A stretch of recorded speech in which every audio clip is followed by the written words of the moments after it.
ये कल जहाँ छोड़ा था वहाँ से उसके पहले पैराग्राफ से पढ़ना शुरू करता हूँ मैं। यहाँ उपरोक्त सभी चर्चाओं के आलोक में आध्यात्मिक यथार्थता के प्रति आधुनिक बौद्धिक दृष्टिकोण और पारंपरिक भारतीय दृष्टिकोण के बीच विद्यमान भारी खाई पर विस्तार से चर्चा करना यहाँ अप्रासंगिक नहीं होगा। कि आध्यात्मिक जो रियलिटी है उसको, जो मॉडर्न इंटेलेक्चुअल अप्रोच है उसका क्या दृष्टिकोण है, और जो इंडियन अप्रोच है वो क्या है, और कैसे इन दोनों के बीच के अंदर एक बहुत बड़ी खाई है। इसलिए वो हमारी जो चीजें हैं उनको नहीं समझ पाते, और उनके प्रभाव में, वेस्टर्न प्रभाव में हम होने के कारण हम अपनी ही चीज को नहीं समझ पाते।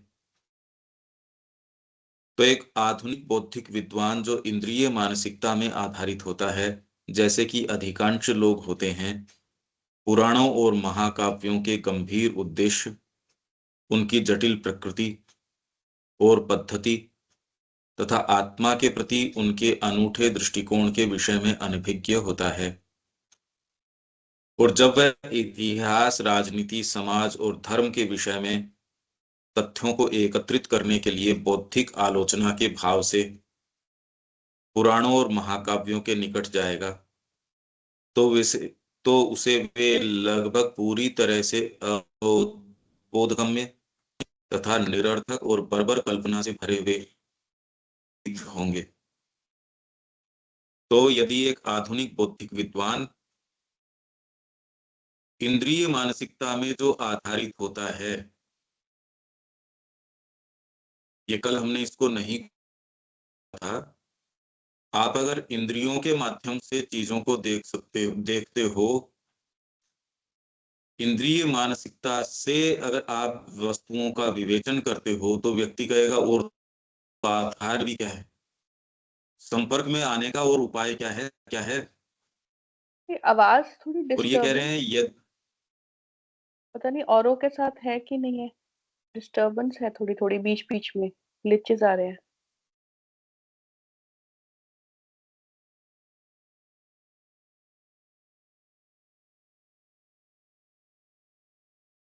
हाँ, अब ठीक आ रही है।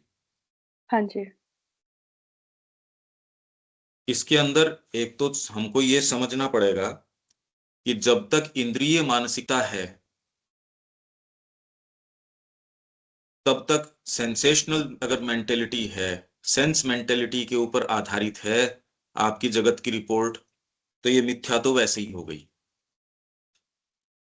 सेंस और हमारा अभी सारा जो क्रियाकलाप है सेंसरी परसेप्शन के आधार पे है, और वो होने से, जैसे कि अधिकांश लोग होते हैं, पुराणों और महाकाव्यों के गंभीर उद्देश्य, उनकी जटिल प्रकृति और पद्धति तथा आत्मा के प्रति उनके अनूठे दृष्टिकोण के विषय में अनभिज्ञ होता है, अनअवेयर है, वो जानता ही नहीं। ये फंडामेंटल अप्रोच है। अगर सेंसरी परसेप्शन से आप जा रहे हो, आप रियलिटी के संपर्क में नहीं आ रहे।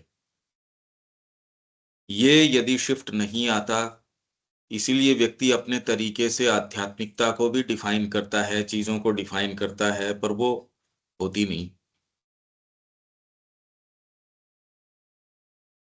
तो वे, तो ऐसा क्या है, और जब वह इतिहास, राजनीति, समाज और धर्म के विषय में तथ्यों को एकत्रित करने के लिए, तो यदि वो हिस्ट्री को, राजनीति को, समाज और धर्म के विषय में जो फैक्ट्स हैं, डेटा है, यदि केवल बौद्धिक आलोचना के भाव से एकत्रित करने के लिए वो प्रवेश करता है, किसमें, पुराणों और महाकाव्यों के निकट यदि जाएगा, तो उसे वे लगभग पूरी तरह से अबोधगम्य तथा निरर्थक और बर्बर कल्पना से भरे हुए प्रतीत होंगे। इसलिए आज हम अप्रोच करते हैं हमारे महाकाव्यों को, लिटरेचर को, हार्ट को तो मूव करते हैं, पर उससे ज्यादा कोई प्रभाव कि हम उसमें एक्चुअल प्रवेश कर पाए। इसलिए श्री अरविंद कह रहे हैं कि अभी वर्तमान में वेद और उपनिषद गाइड नहीं कर रहे, ये तो पुराण और तंत्र गाइड कर रहे हैं हमको। हालांकि सत्य तो वैदिक ही है जो पुराणों और तंत्रों के अंदर है, पर जब तक रिकवर नहीं किया जाता वैदिक सत्य को पूर्ण रूप से, तब तक डिलीवरेंस नहीं हो सकती। तो भारत के अंदर जो चीज अभी प्रिडोमिनेट कर रही है वो पुराण और तंत्र। इसलिए किसी को सेंस नहीं, कुछ नहीं, तो भी आप ये देखिए कितना जबरदस्त मूवमेंट है मंदिरों की ओर। ये कोई सरकार इसको ऑर्गेनाइज कर रही हो ऐसी कोई बात नहीं है, क्योंकि व्यक्ति की अंतरात्मा को कुछ न कुछ आयाम चाहिए। जब वो जितनी तकलीफ में जाएगा, विज्ञान उसको पूरी तकलीफ में लेके जा रहा है, तो उसको कुछ न कुछ लुक फॉरवर्ड टू करने के लिए, आत्मा को जीवित रखने के लिए कोई चीज चाहिए। तो आप कल की देखो, आप कह रहे 26-27 लाख लोग तो अकेले उन्होंने स्नान किया है हरिद्वार के अंदर, और जहां जहां और स्नान किया है।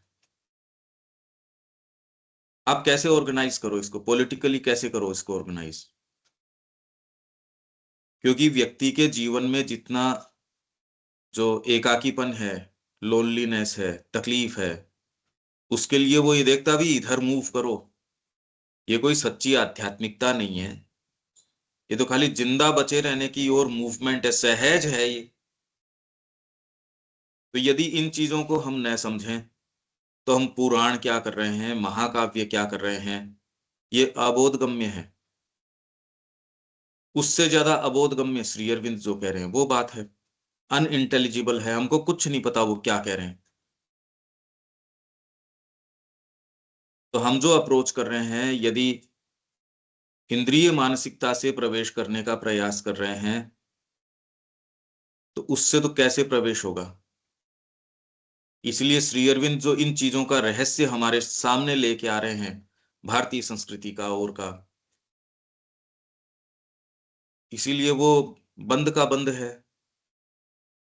इसलिए आधुनिक पंडितों द्वारा, चाहे पूर्वी हो या पश्चिमी, ओरिएंटल हो या ऑक्सीडेंटल हो,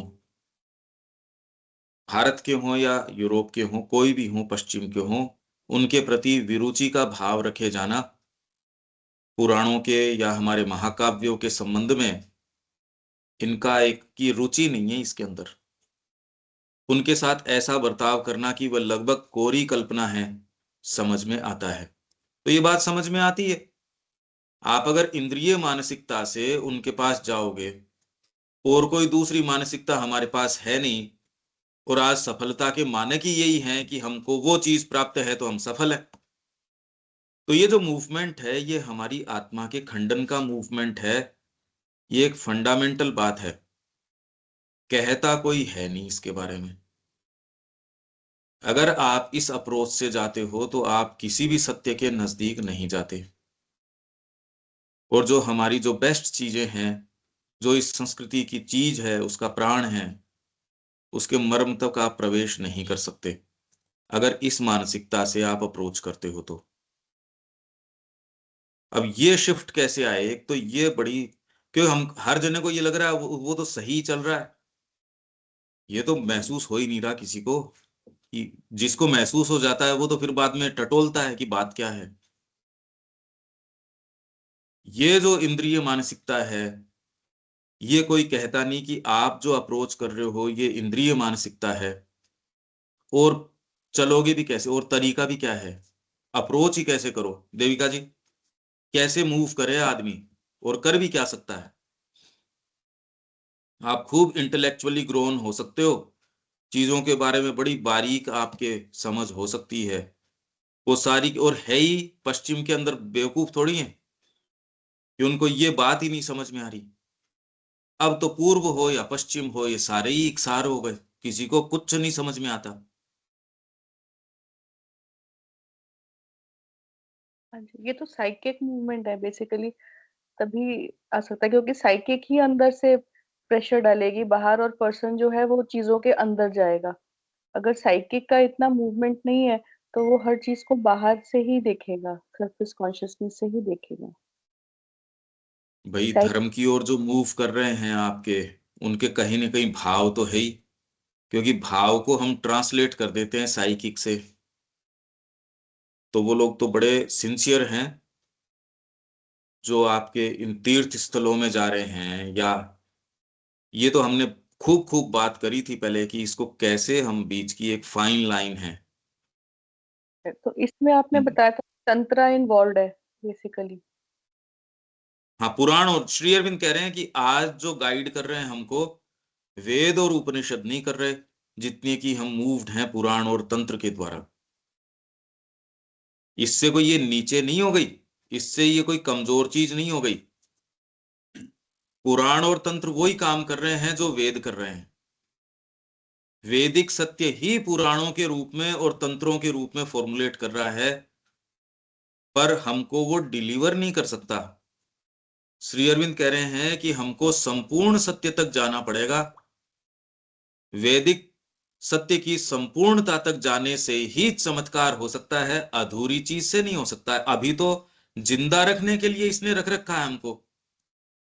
वेद अभी भी जिंदा हैं, पर एक्टिवेटेड कॉन्शियसली उस तरीके से नहीं है। मैं तो खाली ये कह रहा हूं कि अप्रोच ये कभी दिमाग में नहीं आती ये बात।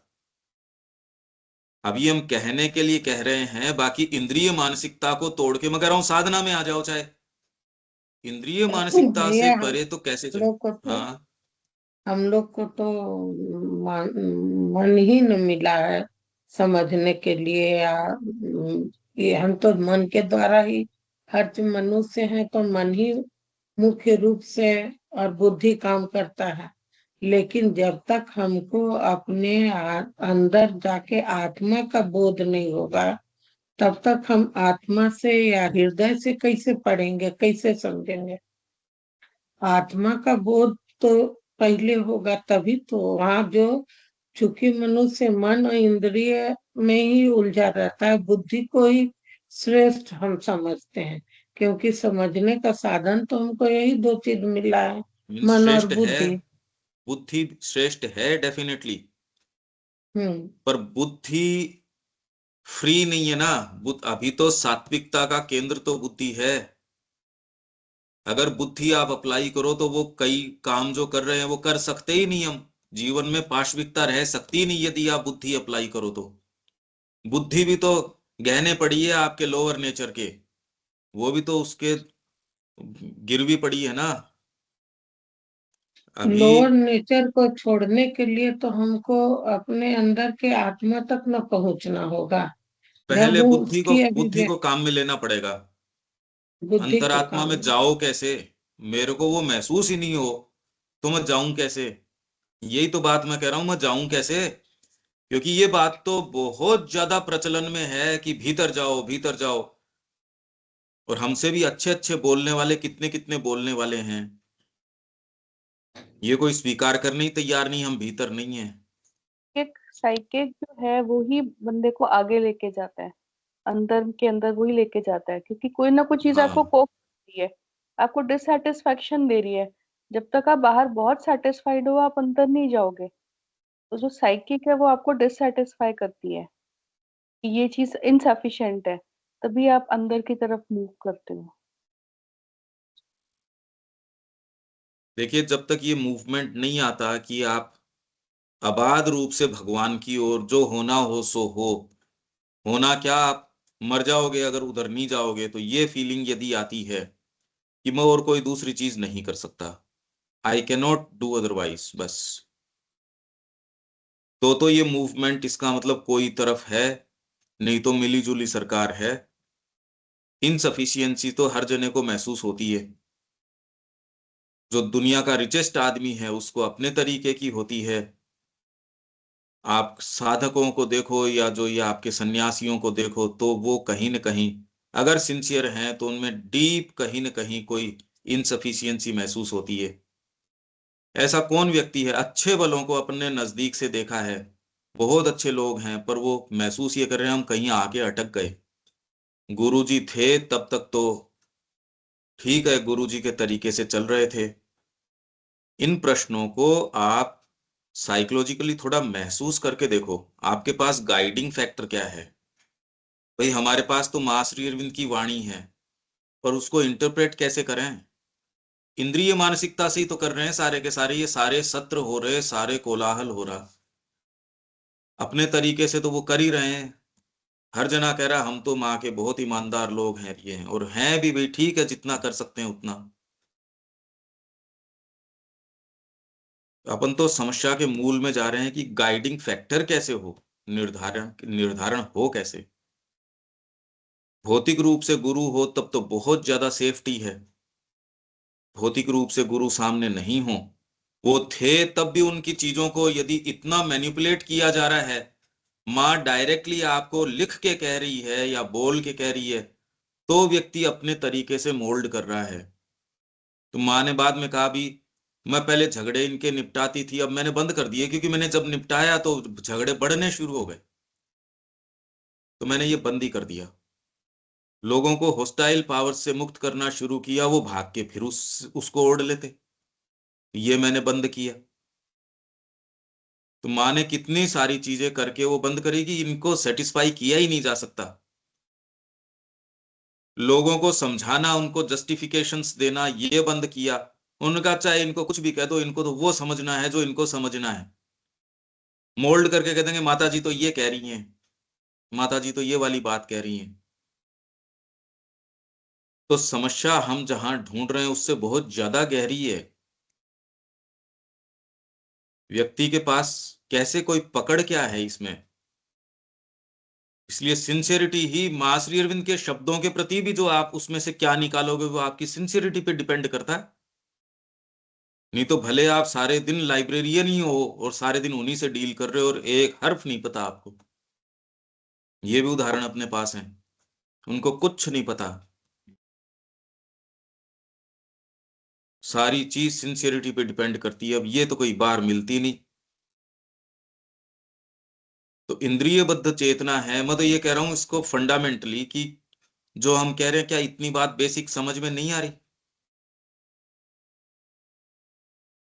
तो पंकज जी, इसमें एक बात जैसे अब जो बात कर रहे हैं अपन धार्मिक स्थान की विजिट की या मंदिरों में भीड़ की, तो वो मेरे को लग रहा है कि वो एक जो रेट रेस है आजकल, जो जिस तरह की एक फास्ट लाइफ है, तो उसको इजीएस्ट पास लगता है। साधन है, गाड़ी उठाई चल दिए, दर्शन कर आए, तो इति श्री, मतलब उसमें वो सॉलेस मिल रहा है, कुछ तो मिल ही रहा है उसको। पर फिर भी मेरे को लग रहा है कि जो ठहराव और जिसकी बातें कर रहे हैं, ये आत्मचिंतन, उसमें तो जाने में कष्ट होता है ना। हम्म। वो तो करना मुश्किल लगता है, और ये हाँ। आसान लगता है क्योंकि साधन है। आज जेब में पैसा है, गाड़ी है, उठाओ चलो वृंदावन, कोई दिक्कत नहीं है। और फिर उसके बाद में थोड़ा सा लगता है कि हमने कुछ कर लिया। तो ये शायद बढ़ावा इसमें हाँ, पर जेब में पैसा देता तो है है। और गाड़ी है, उससे तकलीफें आपकी बढ़ गई, और इसलिए वो आप खूब हाँ खूब विजिट भी कर रहे हो। सर, भीड़ और उसमें मतलब जो आप जो वो घंटों जो है उसके जाम में फंसते हैं सबको, फिर भी वो हर महीने जाने की कोशिश करता है। क्योंकि वो बैठ के और ये उसको मतलब शांति से उसको सोचने के वो तो टाइम नहीं दे सकता ना। ये इजी बात लगता है, मेरे को लग रहा है शायद ऐसा कुछ। नहीं, इजी की बात नहीं है। आप तकलीफ में हो तो आप कोई ना कोई तो वे आउट की सांस आ जाए। जिसको सांस हाँ नहीं आ रही वो बेचारा अपना रास्ता तो करेगा ना सांस का। हाँ, तो वो सोलेस उसमें ढूंढ रहा है, मेरे को लग रहा है यही हुआ शायद। तो इसलिए हम पुराणों और तंत्रों के द्वारा ज्यादा जी रहे हैं। वो तो श्री बिल्कुल अरविंद ने कहा, बजाय वेद और उपनिषदों के। उसमें तो प्रवेश कहाँ, उतनी तो मानसिकता अब तो पढ़ने लिखने लायक ही लोग नहीं रहे। सर, वो आप किसको क्या। ठहराव या चिंतन का तो टाइम देता कौन है साहब? अकेले बैठने में ही हाँ, दिक्कत है, वो बिल्कुल। प्रॉब्लम दूसरी है। बिल्कुल। दिक्कत है। तो ऐसे के अंदर यदि ये हमारी स्थिति है, तो मनुष्य जाति अपनी मिजरी की ओर चल रही है या आनंद की ओर चल रही है, देख लो, साफ साफ है। इसमें कोई क्रिएशन तो इस मानसिकता में तो कैसे हो सकता है? तो इसमें अगर मूवमेंट, हम ये कह रहे हैं यार इसको रोकने के का मूवमेंट होना चाहिए। शिक्षा ऐसी करो जो बच्चा कहीं भीतर तो जा पाए। उस रेस के अंदर जाएगा तो आप कहाँ अपने सर्वनाश की ओर तेजी से, और कई इसकी ओर तेज स्पीड कर दो। आप क्यों नहीं कर रहे? ये तो कोई कंपैरिजन नहीं हुआ है, या तो ये कोई तुलना नहीं हुई ना। कोई दूसरे को ये बात नहीं समझ में आ रही तो हमको उसकी बराबरी करने की क्या आवश्यकता है? ये तो हमारे काम को और आवश्यक बना देता है कि ये और जल्दी समझाओ, जितने बच जाएं उतने ठीक। पूरी बस जल रही है, जितने बचा सको उतने बचाओ। डूब रहे हैं, जितने बचा सको उतने बचाओ। और वो बचे नहीं बचे, सारे डूब जाओ चाहे। मां श्री अरविंद हमको हृदय में ये कह रहे हैं, उतना करो बस। उससे वो डूबते हैं या बचते हैं, बचे हुए उनको वापस नदी में फेंकने से उनका बचाव होता है, तो हम उनको पकड़ के नीचे उसमें फेंक देंगे अगर वो ये है तो। जो बच के आ गए उनको वापस उस जलती हुई बस में बिठाने से, यदि वो माँ कह रही है कि ये करो, हम वो कर देंगे। हमको कौन सी आफत आ रही है कि उसके अंदर से बस में जलती हुई से बचा के लेके आए, मगर हम बाहर खड़े हैं उनको धक्का देंगे अंदर। कहते कितनी बुरी बात कह रहे हो आप। तो अपने आप में इंडिपेंडेंटली न तो कोई बचाना है न कोई उसको, ये है नहीं ये बातें। यही तो मैं अब समस्या अब आती है प्रैक्टिकल लाइफ में, करें क्या अब? आप कह रहे हो भाई ठीक है, मैं पुस्तक पढ़ लूंगा, ये कर लूंगा, वो कर लूंगा। ये मूवमेंट जब तक वो दूसरा नहीं आता तब तक, इसीलिए हम कह रहे हैं तैयारी धीरे धीरे चलते रहें, संपर्क में रहें, इन चीजों के प्रति ओपन रहें। बाकी मूव करो कैसे? दीक्षित के लिए वो पोर्टल खुल जाता है, वो भीतर प्रवेश कर जाता है। तो इसलिए इस जो इंद्रिय बुद्धि है, इंद्रिय मानसिकता है, ये नहीं है कि भारत के अंदर मानसिकता नहीं थी, बुद्धि नहीं थी। बुद्धि तो थी, पागल लोग थोड़ी थे। बौद्धिक एक्सप्रेशन नहीं है क्या Gita? Intellectual expression, top most expression है बुद्धि का। हमारे जो ग्रंथ हैं बिना बुद्धि थोड़ी आ गए। कलाकृतियां हैं, आपकी स्थापत्य कला है, बिना बुद्धि थोड़ी आ गई। पर वो बुद्धि एज एन इंस्ट्रूमेंट, अगर आप ये अपने सामने रख लेते हो और ईमानदारी से इसको फॉलो करो 2-4 दिन, कि मेरा व्यक्तित्व एक यंत्र है, ये कहते ही समीकरण चेंज हो जाएगा। कि ये बाहरी जो है सारा ये तो यंत्र है, ये कहते ही आपकी बुद्धि भी कई जो काम कर रही है वो तुरंत रोक लेगी, अरे यंत्र है ये। आप अगर विवेचन करोगे तो यंत्र तो जो उसको काम में लेने वाला है उसका सबसर्विएंट है। यंत्र तो यंत्र है, यंत्र सर्वोपरि नहीं हो सकता। तो भारत ने हमेशा ही इसको अपने यथा स्थान रखा और प्रेम से इसको काम में लिया। विज्ञान को भी कोई सिर पे थोड़ी चढ़ाया। यहां जो विज्ञान थे, यहां तो पराभौतिक चीजों के विज्ञान भी थे, सूक्ष्मतम विज्ञान थे, सिर पे थोड़ी चढ़ गए कोई। इसलिए समस्या ये नहीं कि विज्ञान की है या शरीर की है। शरीर के बारे में भारत को जो सेंस था वो तो कभी आज तक न आया और न आज के अप्रोच में इस तरीके से आ सकता। तो इसलिए ये शिफ्ट किस तरीके से आए, बात तो उसकी है। बाकी तो आप शब्द तो ले सकते हो, शब्द तो कितने, ये साइकिक के बारे में तो ये जिस तरीके से बातें करते हैं, आप डाल के देखो साइकिक बीइंग, और कितने वीडियोस, आप तो सोचो कि इतने वीडियो तो देख ही नहीं सकते अपन श्री अरविंद के आलोक में, और पता नहीं क्या क्या। तो ये अपना मेन प्रश्न तो ये आत्म मंथन करने की बात है। वो एक जो ग्रंथि है वो तोड़ने की बात है, क्योंकि एक्चुअल जब उस ग्रंथि की बात आएगी तो हम कहीं ना कहीं उससे आंख चुरा जाएंगे। साइकिक बोलने से तो साइकिक क्यों, फिर बाद में उससे ऊपर की बात बोलो, खाली साइकिक ही क्यों बोलते हो? बोलने से नहीं होता। ये है भाई अपना प्रश्न, तो ये इंद्रिय मानसिकता का करें कैसे। इसलिए यहां जो है गुरु की आज्ञा पालन, निर्विवाद रूप से, ये बचपन से ही उसको ये है। तो ब्रह्मचर्य का अभ्यास। अब मूवमेंट इसके जस्ट दी ऑपोजिट है। मैं किसी की क्यों मानूं? अब तो आज्ञाकारिता का तो कोई मतलब ही नहीं। इस वातावरण में कैसे किया जाए ये? पहले ये आनंद था, गुरु की आज्ञाकारिता, इससे ज्ञान निकल के आता है। वो गाय लेके गया आपके, तो उससे कोई गायों से थोड़ी कोई कोई ज्ञान निकल के आता है। आपकी निष्ठा, एक निष्ठता, उससे निकल के आता है। वो एक निष्ठता लाएं कहां से? कोई सोच के तो एक निष्ठता हो नहीं सकती कि मैं अरेंज कैसे करूं। तो ये तो भीतर की चीज है। तो हार्ट जब आपका किसी चीज के लिए मूव्ड होता है इतना, जब बिक जाता है उसके लिए, यही हम शिक्षा में प्रयास कर रहे हैं। क्या इसको मूव, ये ही आपकी इस ग्रंथि को तोड़ सकता है। और कोई दूसरे, चाहे कितने ही प्रोफेशनल्स बिठा लो, वो तो आपको नेगेटिव में ही लेके जा सकते हैं। हार्ट यदि आप बच्चे का टच कर सको, और हार्ट टच करने के लिए कैपेसिटी दूसरी चाहिए, ये अरेंज नहीं की जा सकती। कोई टीचिंग एड आपको इसमें सहायता नहीं दे सकता। ये यदि आपने बच्चे का टच कर दिया और वो अपनी बीइंग के ऊपर अपने आप को, जैसे इवन एक भौतिक माँ है, वो अपने आप को ओवरकम कर जाती है अगर बच्चा हो, तो उसको नजर ही नहीं आती और दूसरी अपनी चीजें। हार्ट यदि किसी तरीके से आपका मूव किया जा सके माँ की ओर, श्री अरविंद की ओर, इतना आकृष्ट हो जाए वो आपकी लोअर वृत्ति या किसी भी वृत्ति को कुछ गिने ही नहीं, और हो तो हो, पर हार्ट तो अपनी चलाता है। ये थोड़ी है कि माँ को भूख नहीं लगती होगी, फिजियोलॉजिकली वो भूख से ऊपर हो गई। अगर बच्चे की तकलीफ है, उसको पता ही नहीं 3 दिन से उसने खाना खाया है नहीं खाया है, बेसुध है वो तो इसका मतलब हार्ट के अंदर ये कैपेसिटी तो है, पर अब वो कहाँ अटका हुआ है। यही चीज यदि इसमें आए, साइकिक कहने से साइकिक नहीं हुआ ना, ये मूवमेंट कैसे आए, इसी को तो हम कह रहे थे। इसके लक्षण क्या हैं? ये है, ये लक्षण यदि माँ के प्रति हो जाए तब काफी सेफ्टी है। फिर आपको आपकी लोअर नेचर से और से जूझने की जरूरत नहीं है, क्योंकि माँ ने आपके बीइंग पे अधिकार कर लिया, आप कहीं और जा ही सकते ही नहीं। आप में लोअर वृत्तियां पड़ी रहो, वो अपनी वो कर क्या सकती है। इसलिए वो कह रहे हैं, मेरो मन अनत कहाँ सुख पाई, जैसे उड़ जहाज को पंछी पुनि जहाज फिर आई। उड़ के जाएगा कहाँ जहाज का पक्षी?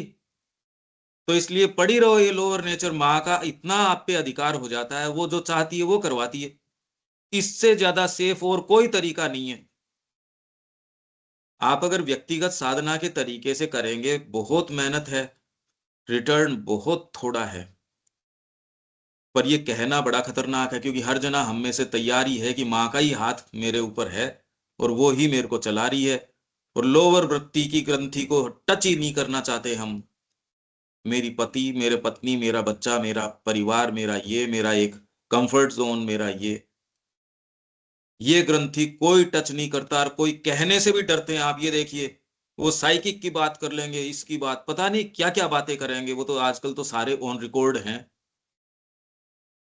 जगह जगह सत्र चल रहे हैं, जगह जगह साहब, क्योंकि फ्लाइट से जा रहे हैं साहब, आज इनका यहाँ है, कल इनका यहाँ है, तालियां बज रही है। एक नहीं आए, यदि ये जो हम बात कर रहे हैं इस ग्रंथि को टच करो, वहां सूखी उड़े, एक नहीं आए वहां, कह रहे फालतू बातें करते हैं ये। हम यहाँ घर बार छोड़ने के लिए थोड़ी आए थे।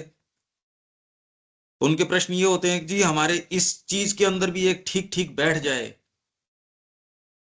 श्री अरविंद ने कहा भी योग इस चीज के लिए नहीं है। कल ही मैं पढ़ रहा था, इसका इससे कोई संबंध नहीं है। तो आप मेरे से इस चीज की बातें क्यों करना चाह रहे हो? श्री अरविंद ने बिल्कुल साफ साफ उसके अंदर। तो अगर ये कोई कहता है तो किसी को अच्छा थोड़ी लगेगा कि इसको नहीं बुलाओ भाई। आप बुलाते हो, ऑर्गेनाइजर पहले ही कह देंगे, अगर उनको पता हो कि पंकज जी किस चीज को रिप्रेजेंट करते हैं, आप थोड़ा ऐसे करके बोलना, तो बुलाते क्यों फिर बाद में? ये मूल ग्रंथि है, कहने से नहीं होता। साइकिक क्यों, फिर बाद में सुप्रामेंटल बोलो या फिर सच्चिदानंद बोलो, या जो जो नाम आपने पढ़ रखे हैं वो बोलो ना, खाली अकेले बेचारे साइकिक को क्यों बोलते हो? ये आ जाएगा तब हो जाएगा, हमको नहीं आइडिया है इसका। ये तो मूवमेंट है, प्रेम होगा तो हो जाएगा। अरे होगा तो ही तो बहुत बड़ी बात है ना। ये तो बहुत बड़ा तो है, छोटा तो है क्या ये? फिर पंकज भाई, प्रश्न तो हो ही रहा कि फिर ये हृदय की मूवमेंट आए कैसे। तैयारी, इस यही है, एक बहुत बड़ा एक्सपेरिमेंट है ये।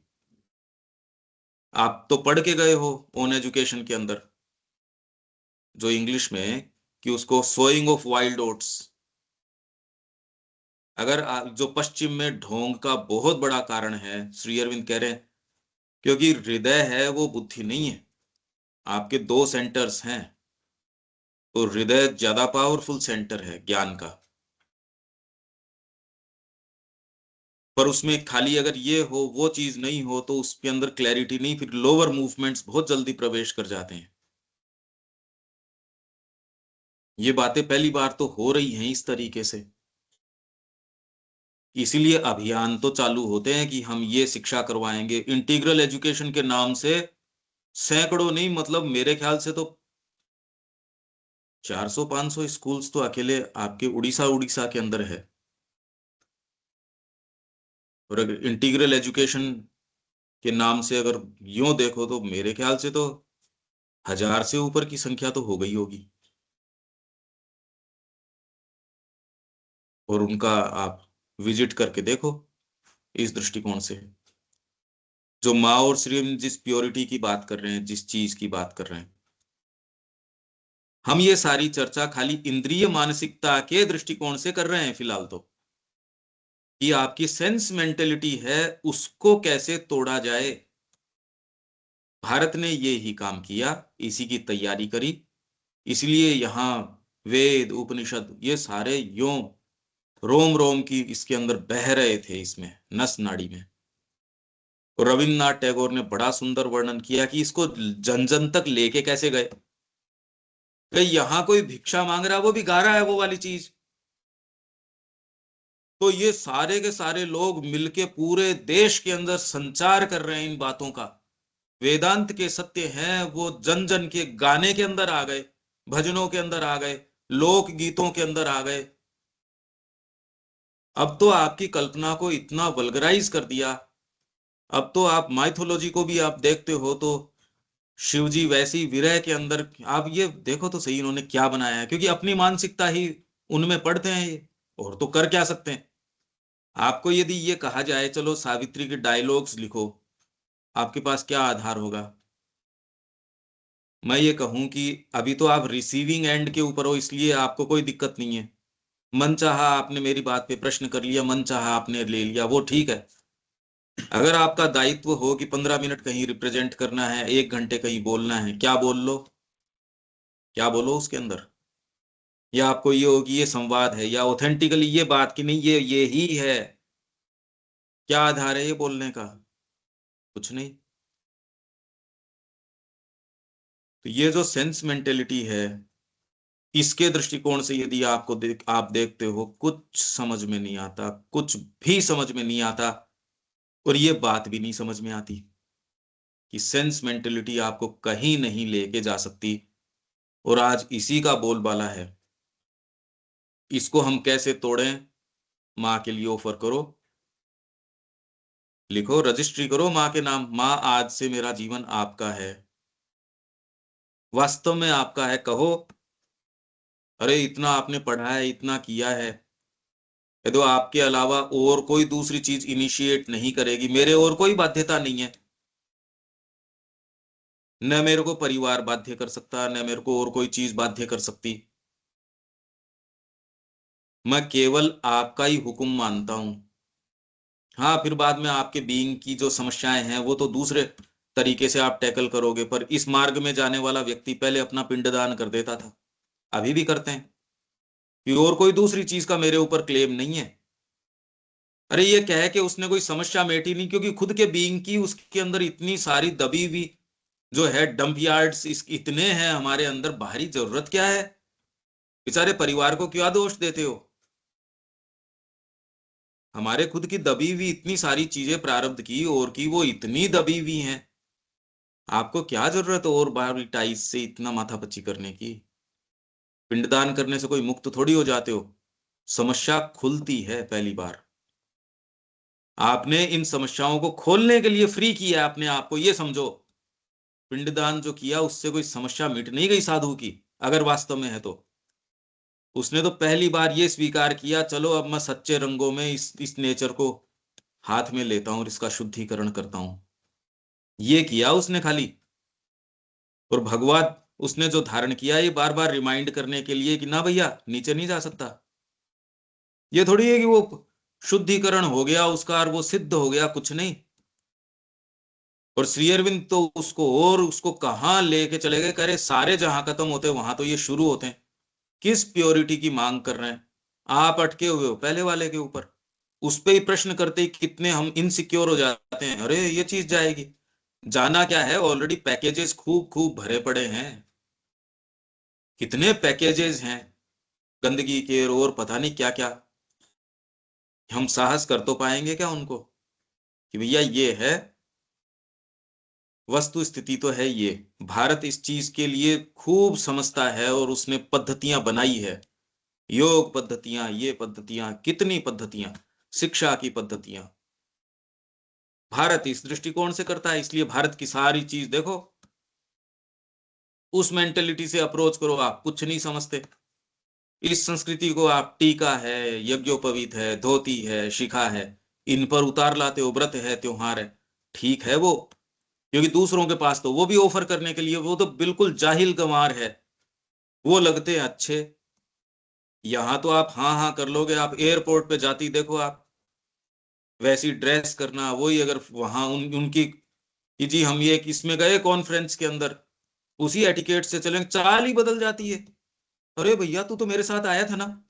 अगर देखने वाला थोड़ा सा कीन व्यक्ति हो, वो हंसे, अरे ये देविका जी तो चेंज हो गई इतनी देर के अंदर, या ये व्यक्ति तो चेंज हो गया 2 ही मिनट के अंदर। ओहो, उसी तरीके की बातें करना, उसी तरीके के एटिकेट्स, जेस्चर्स, बैठना उठना, हाव भाव, बातें। या आपका यार इतनी जल्दी रंग बदलता है हम सब में, ये क्या बात है?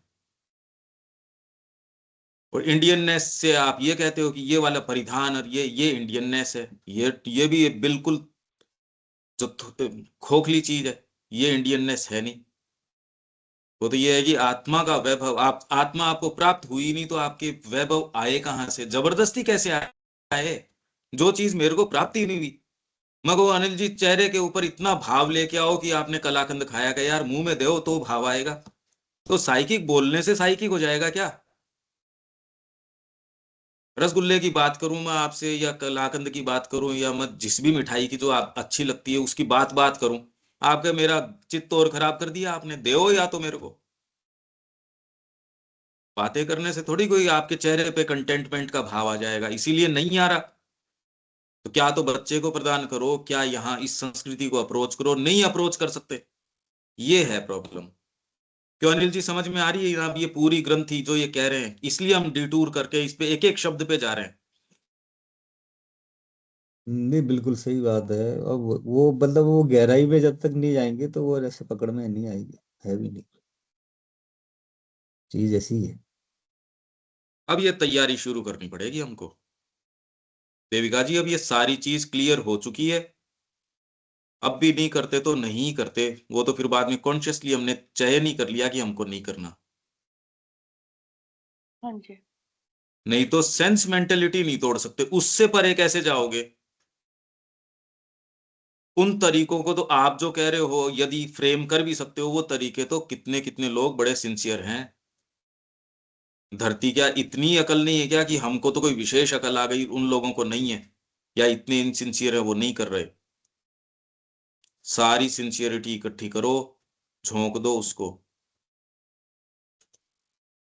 और फिर भी कुछ कर पाए, ये बड़ा असंभव सा ही काम है। तो आधुनिक पंडितों द्वारा, चाहे पूर्वी हो या पश्चिमी, उनके प्रति विरुचि का भाव रखे जाना तथा उनके साथ ऐसा बर्ताव करना कि वे लगभग कोरी कल्पनाएं समझ में आता है। यदि उनके भाव में और कोई दूसरा उद्देश्य और सांस्कृतिक भिन्नताएं और असहमतियां प्रवेश न करती हों तो भी मैं आपको स्वीकार करता हूं, या देविका जी मेरे को स्वीकार करती हैं, तो भी मैं किस चीज को रिप्रेजेंट करता हूं, यदि देविका जी वो चीज नहीं समझ सकती तो मेरे एक्चुअल काम को देविका जी नहीं समझ सकती।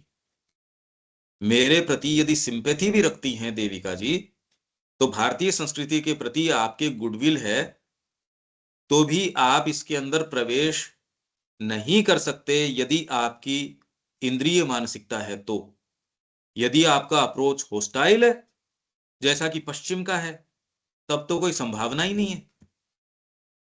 तो इन्होंने हमारे जो उपनिषद है, पुराण है, वेद है, इसी मानसिकता से प्रवेश करके इन्होंने तो सोच समझ के उसको मतलब प्रायोजित तरीके से सारे को तोड़ा है।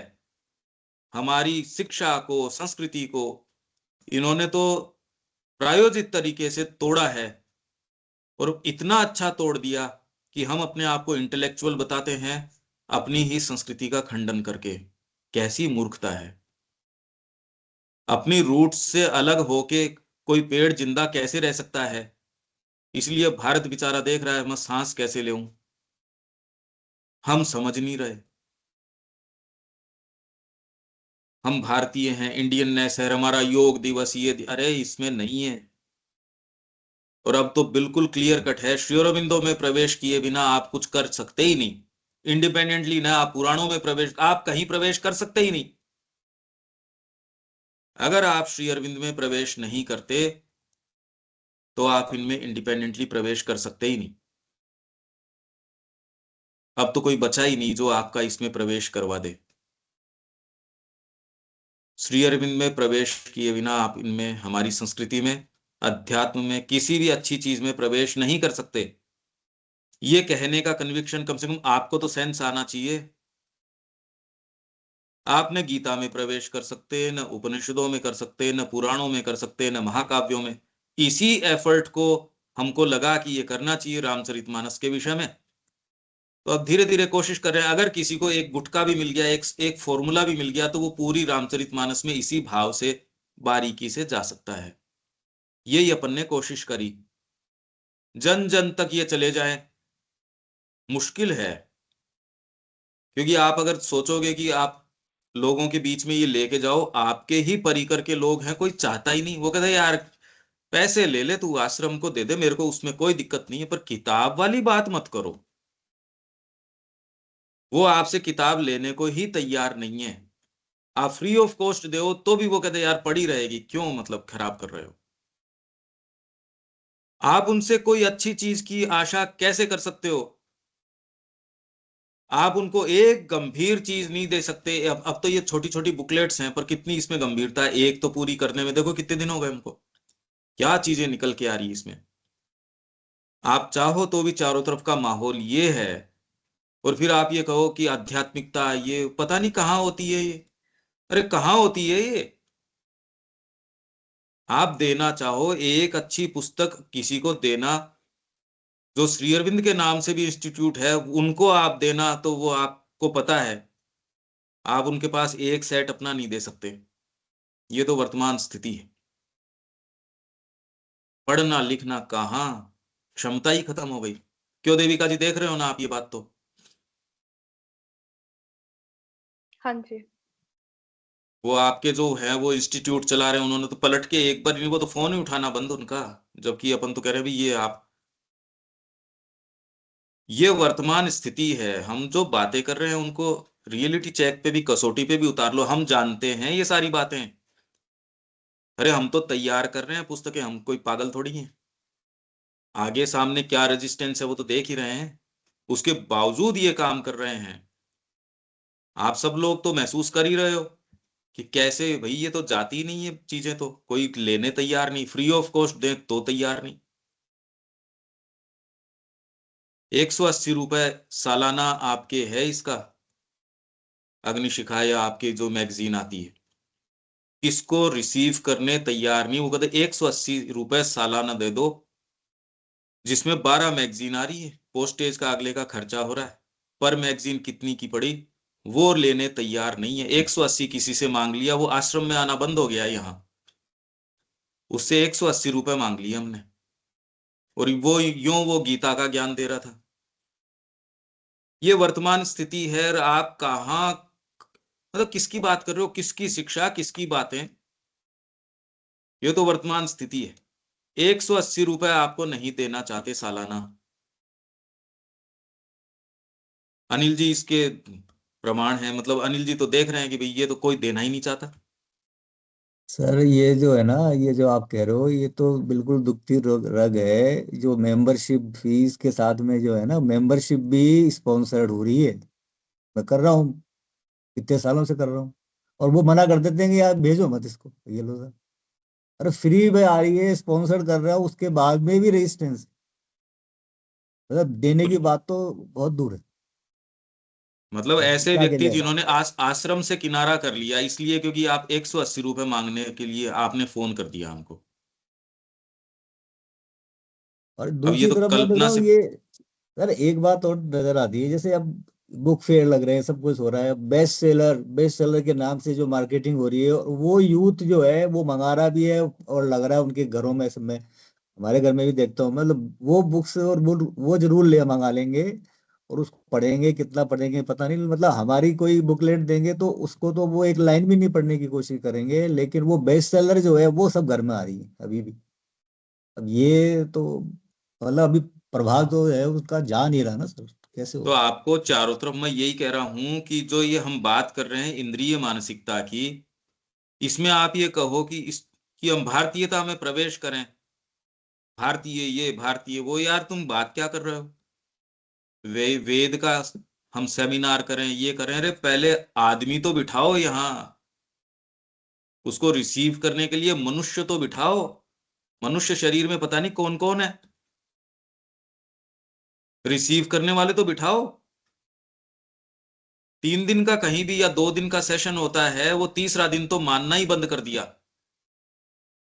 2 दिन का सेशन है तो दूसरे दिन तो वो अपनी पैकिंग सुबह कर लेते हैं, और लंच के बाद कोई क्या बोल रहा है क्या नहीं बोल, उससे कोई मतलब नहीं। ये तो हमारे सत्रों की स्थिति है, और वहां वही बातें कर रहे हैं साइकिक की ओर की, और वहां आपके बड़े बड़े विद्वान आते हैं। वहां सिनेरियो है ये। इंद्रिय मानसिकता की बात कर रहा हूं, क्यों हम प्रवेश नहीं कर सकते। हम तो अच्छी चीज में ही प्रवेश नहीं कर सकते। प्रैक्टिकल उदाहरण दे रहा हूं मैं आपको। भाई मैं आपको सोच के ऐसे कल्पना से उदाहरण दूं, ये तो सामने है, इसको कहने में क्या शर्म आ रही है। और इसका उपाय क्या है, अपने से शुरू करो। अगर मेरे बीइंग के अंदर मैं प्रश्रय देता हूं इंद्रिय मानसिकता को, तो मैं बाहर कैसे कह सकता हूं। तो देविका जी, अगर आप शुरू नहीं करते तो आप किसी को, आप भाग भाग के उन्हीं चीजों में अगर जाओ, इंद्रिय मानसिकता कहीं भी जहां भी है, तो आप तो कहने की स्थिति में, फिर तो हम साइकिक क्या, हम तो एक मनुष्य ही नहीं है भाई। हम अभी मनुष्य नहीं है, गुरुद्रोही है। गुरु का कार्य बिगाड़ने वाले हैं। तो इसलिए घूम फिर के बात मेरे अपने ऊपर आती है। अगर मैं ये नहीं कर पाता तो ये कोई कारण नहीं है। तो जो दूसरे कर रहे हैं उनको तो मिली ही नहीं, बेचारों को ये कोई बातें ही नहीं मिली, उनकी क्या गलती है। तो ये हमको अपने से शुरू करना पड़ेगा। आप इसको देखो एक बार, डीपली इसको देखो। इंद्रियों की तरीके से आप जब चिंतन करके निर्णय करते हो, उससे निर्णय नहीं आना चाहिए। बाहरी चीजें तो एक उपकरण है, तो आत्मा का उपकरण है, तो आप चेतना के तरीके से, इससे चेतना में वृद्धि हुई, इससे चेतना में नहीं हुई।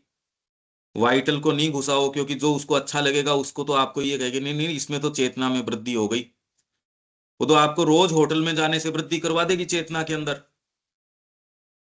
अगर इस तरीके से, इसीलिए गुरु, गुरु को मूर्ख नहीं बनाया जा सकता। इस संस्कृति ने कभी किसी पुस्तक को नहीं माना, किसी को नहीं माना। गुरु साक्षात परम ब्रह्म। गुरु, गुरु मानने की अवस्था तो आनी चाहिए। ऐसी क्या चीज है जो इस जीवन के अंदर गुरु आपको निकाल ले जाता है, ऊपर ले जाता है। ये मूल चीज है, इस पे विचार करो, नहीं तो इंद्रिय मानसिकता नहीं टूट पाएगी। और ये नहीं टूटेगी तो आप चाहे रामचरितमानस पढ़ लो, चाहे कोई पढ़ लो, कुछ भी पढ़ लो, उसके सत्य में प्रवेश नहीं कर सकते।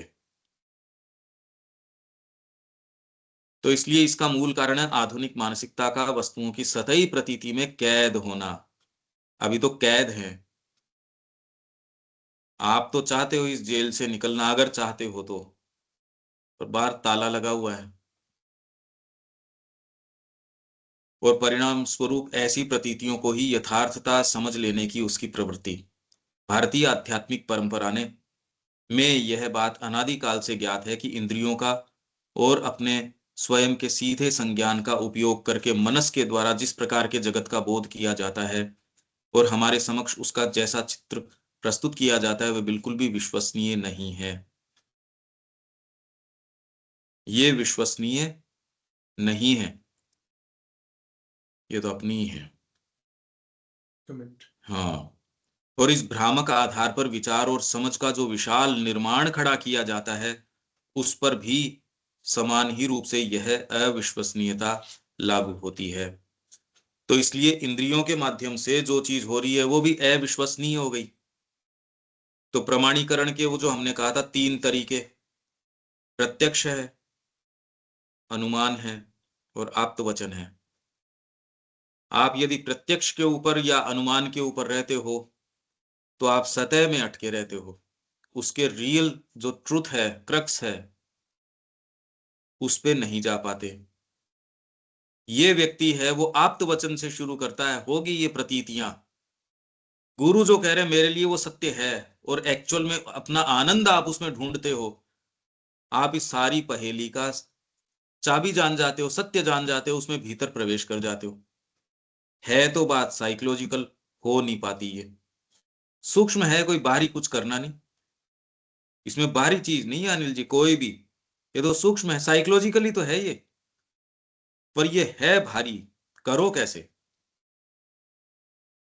मेन बात तो ये है कि आप प्रत्यक्ष या अनुमान से नहीं, आप्तवचन से शुरू करो। आप अपने जीवन की सस्टेनेंस मां श्री अरविंद के शब्दों में खोजो कि अरे ये कह रहे हैं ना, जगत क्या कह रहा है, विज्ञान कह रहा है, उससे क्या मतलब है, मां ये कह रही है, इससे डिलीवरेंस आ जाएगी। यह सारी ही चीज अस्तित्व के यथार्थ सत्य की ऐसी मिश्रित और विकृत छवि है कि इसने वैदिक ऋषियों को स्पष्टतः यह घोषित करने के लिए प्रेरित किया कि इंद्रिय संवेदन और अनुभव के गोचर तथ्य भ्रामक और मिथ्यात्वों से भरे हुए हैं।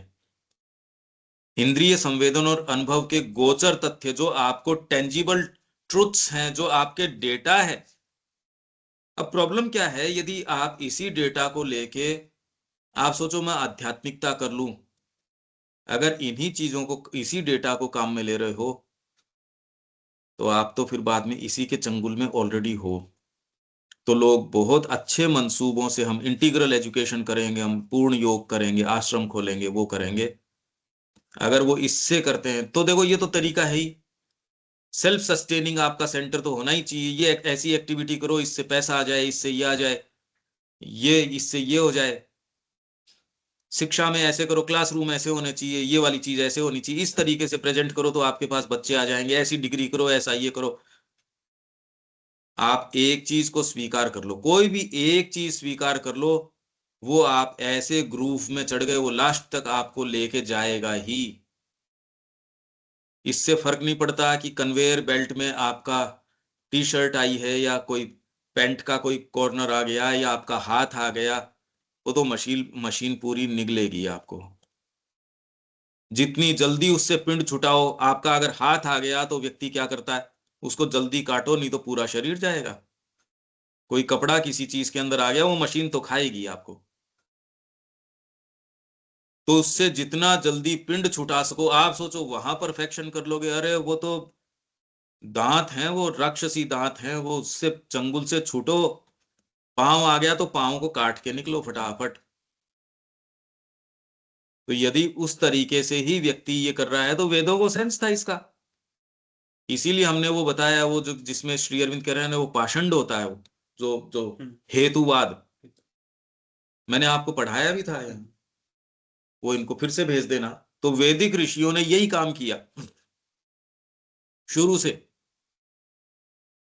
हेतुवाद नहीं आना चाहिए, हेतुवाद से परे जा सकते ही नहीं। मैं इसलिए इसके ऊपर इतना जोर दे रहा हूं क्योंकि हम वास्तव में इसमें जाना चाह रहे हैं, यही मूल है इसका, कि हम समझे कैसे इसको, रामायण, सतकोटि, अपारा या पोएट्री या कोई भी डीपर चीज, या श्री अरबिंदो क्या कह रहे हैं, या अपने जीवन को। ये सारी बात हमारे जीवन की हो रही है, ये और कहीं की नहीं हो रही। ये बहुत ही मिस्टीरियस चीज है कि ऐसा करके आप कहाँ प्रवेश करते हो। आपको एक मिस्टीरियस सी चीज नहीं लगती क्या देविका जी? ये हमारे जीवन की ग्रंथि है, ये और कोई बात नहीं है, और हो सकती, की जा सकती है ये। है ये मिस्ट्री। हाँ जी। ये चीजें रियल हैं, ये जो हम बात कर रहे हैं हाँ जी, बिल्कुल। ये सब रियल हैं। तो अप्रोच कैसे करें, यही तो बात है। अभी वर्तमान जो मानसिकता है उससे तो आप वही चीजें नजर आएगी, जगत भी वैसा ही नजर आएगा, और फिर क्या है कि वो चीजें काम भी कर जाएंगी, तो आप सोचोगे रियल है। अगर काम नहीं करे तब तो शक होता है कि भी रियल है नहीं है, ये काम भी कर जाएंगी, तो आप कहे यार ये तो रियल है। आपके मन में आपने कोई चीज सोच ली, वो काम भी कर जाएगी, तो आप सोचोगे भाई ये तो रियल है। यहां आके अटक जाओगे, तो आपके पास ऑब्जेक्टिव प्रूफ क्या है, क्योंकि वो काम कर जाएगी, विज्ञान की चीजें जैसे काम कर जाती हैं, तो आप अटक गए उसमें। ये बहुत ज्यादा भयंकर बात है। आप समझ पा रहे हो मैं क्या कह रहा हूं? कुछ सेंस आ रहा है क्या इसका देविका जी? हाँ जी। ये मतलब धीरे धीरे ही करी जा सकती है ये बातें। पता नहीं मेरे माइंड में और चीजें भी इस समय चल रही हैं। जैसे मैं ये सोच रही हूँ कि अ, जब आप कहते हैं कि अब सरफेस कॉन्शियसनेस से अंदर कैसे जाया जाए, हम्म। एक उसके अंदर ये चीज भी है कि जो लोगों की ऐसे परिस्थिति होती है, जैसे कोई भी ट्रेजेडीज आ गई, कुछ आ गई, जीवन उनके ऐसे कि बहुत थपेड़े लगे बचपन से लेके, तो वो लोग तो कहीं ना कहीं से वो निकल लेते हैं। और जिन लोगों के पास बहुत ज्यादा कंफर्ट्स है, तो वो अपने कंफर्ट जोन से ही नहीं निकलते। ना तो ना, ऐसी बातें नहीं है, ऐसे उदाहरण हैं। आप तो एक आध अगर कोई खारे एक्सपीरियंस जीवन में हो गए, उससे निकल पाना, अपना बैलेंस रीगेन कर पाना ही मुश्किल होता है आदमी के लिए। जीवन चला जाता है एक खारे अनुभव के अंदर, पागल हो जाता है आदमी, या कोई ऐसी चीज ले बैठता है, वो फोबिया है आपकी, कई तरीके के ऐसी चीजें हैं, एस्टेब्लिश हो जाती हैं बातें। मास श्री अरविंद की करो, कई को एक्सीडेंट हुआ, कई लोगों का, जब वो गाड़ी में बैठते हैं वही चीज एक्टिवेट हो जाती है, वो डीप डाउन उनके सबकॉन्शियस में फियर चला जाता है। लोग कहते हैं हमने प्रेम में धोखा खाया, इसमें खाया, ये तो अंतरात्मा की शक्ति है जो इस सारे को ओवर रूल कर सकती है। नहीं, एक छोटा छोटा अनुभव तो आपके जीवन को पूरे को एकदम गड़बड़ा देता है।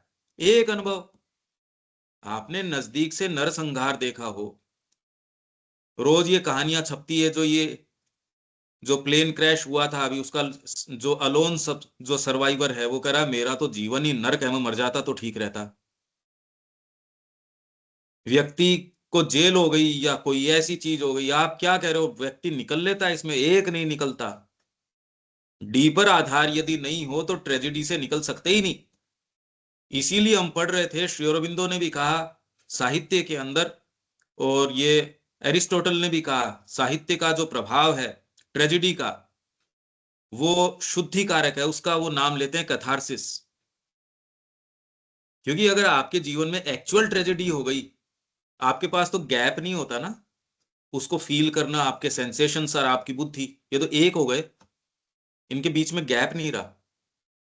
कोई अगर आप साहित्य पढ़ रहे हो तो कितना भी आपको भीतर से झकझोरता हो, पर एक गैप है। आप जानते हो कि यहां जरासंध को फाड़ रहे हैं, पर अब जरासंध तो ठीक है यार, उसमें आप मूवी से आप बहुत आइडेंटिफाई कर लो, बहुत रो दो, ठीक है, पर बैक ऑफ द माइंड पता मूवी है भाई, ठीक है। हो सकता है एक आध दिन सपने आए, बीच बीच में सपने आ जाएं, जो भी है, पर रियल लाइफ में हो जाए वो तो आप सहन कर सकते ही नहीं। बहुत ज्यादा बड़ी शक्ति चाहिए देविका जी, इसके अलावा तो हो सकता ही नहीं ये चीजें। आज तो कोई दर्जी आपकी ड्रेस खराब कर दे तो आपका संतुलन बिगड़ जाता है। अरे यार मेरा इतना बढ़िया कपड़ा था, इसने खराब कर दिया। आप बहुत महंगी घड़ी लेके आओ या आपको किसी ने गिफ्ट की हो, वो आपकी चली जाए, रह रह के आदमी के अरे यार वो चीज चली गई, ओ हो वो चीज चली गई।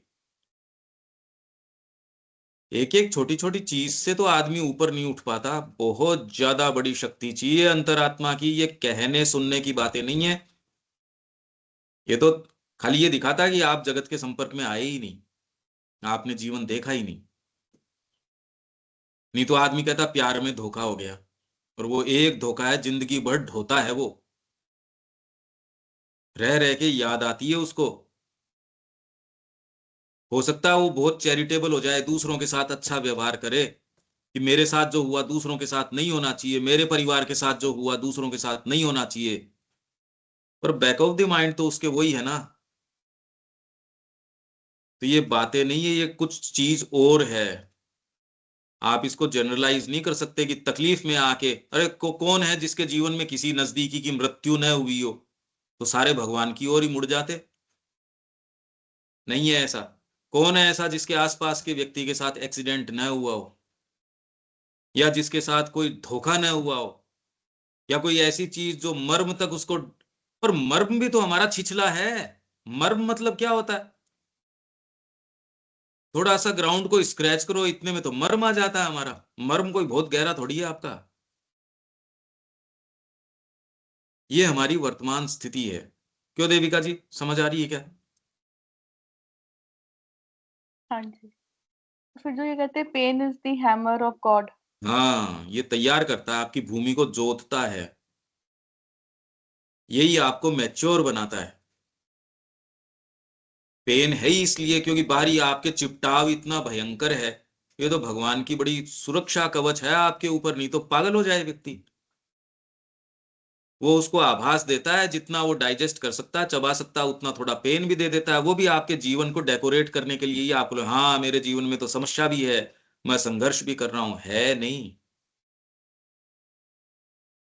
है नहीं, हमको सेंस ही नहीं है पेन क्या होता है। He has suffered all. Shri Aurobindo ने पेन उठाए, और आज तक किसी अवतार ने या मनुष्य ने उठाए उससे कई गुना, और माँ ने श्री अरविंद से 10 गुना उठाए। अब यूं तो कंफर्टेबल ही थी माँ, और श्री अरविंद और ज्यादा कंफर्टेबल ही थे। उनके भक्ति कह रहे थे, ऊपर तो आप बैठ के सावित्री के लोकों में विचरण कर रहे होंगे। लेटर्स पढ़ो तो सही, वो क्या कीचड़ उठा उठा के फेंक रहे थे उनके ऊपर। श्री अरविंद को क्या तकलीफ थी भाई? साइकोलॉजिकली एकदम समता के अंदर, फिजिकली एकदम उस रूम में जहां 3-4 अटेंडेंट आपके, सांस के साथ काम होता आपके। बाहरी तो कोई समस्या होनी ही नहीं चाहिए। वातावरण पे इतना प्रभाव कि माँ दौड़ के उनके रूम में गई कि मैं खिड़कियां बंद कर देती हूँ, बाहर तूफान आ रहा है क्या? अंदर ऐसी नीरवता। अब बताओ, कमाल है, हमारे तो रात दिन यहाँ इसको खिड़कियों को बंद करते हैं। विवेक भी कहता है हर समय डीजे चलता रहता है यहाँ तो, कोई समस्या नहीं। सारा भोजन जो है माँ स्वयं अपने हाथ से लेके आ रही। इससे ज्यादा की और क्या कल्पना कर सकते हो? देवता लाइन लगा के बैठे हैं, इंतजार कर रहे हैं हम कब मिले। इससे बढ़िया सिचुएशन आप कल्पना करो। विश्व युद्ध है, उसके अंदर आप हस्तक्षेप कर रहे हो, चर्चिल के मुंह में अपने शब्द डाल रहे हो, भाषण डाल रहे हो, दिशा दे रहे हो। रविन्द्रनाथ टैगोर आपसे मिलने आ रहे हैं और कह रहे हैं हे अरविंद मेरा नमस्कार स्वीकार करो। ये सारी बातें हैं। दुनिया का टॉप मोस्ट संगीतकार आपका शिष्य है। तो अब और क्या चाहिए ये बताओ मेरे को? क्या तकलीफ थी श्री अरविंद को किसी भी स्तर पे? न साइकोलॉजिकली कोई तकलीफ होनी चाहिए, न फिजिकली कोई तकलीफ होनी चाहिए। और मां कह रही ही has suffered all, he has prepared all. हम अभी साइकोलॉजिकली बहुत ज्यादा इन्फेंट हैं, बच्चे हैं, हमको यही पता नहीं कि सफरिंग होती क्या है, जीवन होता क्या है, समस्याएं होती क्या है, हमको कुछ नहीं पता। उम्र से थोड़ी कोई पता होता है। उम्र तो एक कछुए की, मान लो कोई 600 साल का कछुआ है, क्या समझ में आए उसके? और यूं आप एक सुखदेव जी हो तो आपको पूरी चीज पता है। ये डायमेंशन दूसरा है, ये बिल्कुल अलग डायमेंशन है। आपने जो पहले सुन रखा है और है, सारे की गठरी उतारो, फेंको उसको। वो बहुत शोर है दिमाग के अंदर। और इस मूवमेंट तक आओ, क्या हार्ट इतना है कि और कोई चीज नजर नहीं आती। ठीक है, यहां विराम देते हैं, कल मिलते हैं। हाँ जी। जय श्री मां।